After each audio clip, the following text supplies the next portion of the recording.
છેલ્લા કેટલાક દિવસોથી પૂનમભાભીની દીકરી વિયુ બીમાર હોવાથી તેને સતલાસના હોસ્પિટલમાં દાખલ કરવામાં આવી છે। વિયુની તબિયતને ધ્યાનમાં રાખીને પૂનમભાભી અને સંજયભાઈ બંને હોસ્પિટલમાં જ રહી તેની સંભાળ રાખી રહ્યા છે। ઘરે પરિવારના અન્ય સભ્યો પણ એમની ચિંતા રાખી રહ્યા છે। પૂનમભાભી અને સંજયભાઈ હોસ્પિટલમાં હોવાથી ઘરે શિલ્પાભાભી અને પાર્વતીભાભીએ ભોજન બનાવી તૈયાર કર્યું હતું।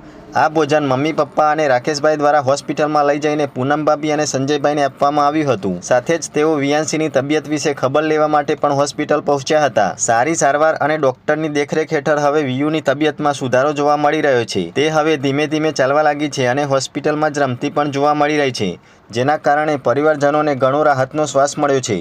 આ દરમિયાન વિયુની દાદીએ પણ તેને પ્રેમથી આશ્વાસન આપ્યું કે તું જલ્દીથી ઠીક થઈ જશે, પછી આપણે તને ઘરે લઈ જશું। દાદીનો આ લાગણીસભર પ્રેમ અને પરિવારનો સાથ જોઈને હોસ્પિટલનું વાતાવરણ પણ ભાવુક બની ગયું હતું। ફોલોઅર્સ પણ સતત પ્રાર્થના કરી રહ્યા છે કે વિયુ સંપૂર્ણ સ્વસ્થ થઈ જલ્દી ઘરે પરત ફરે।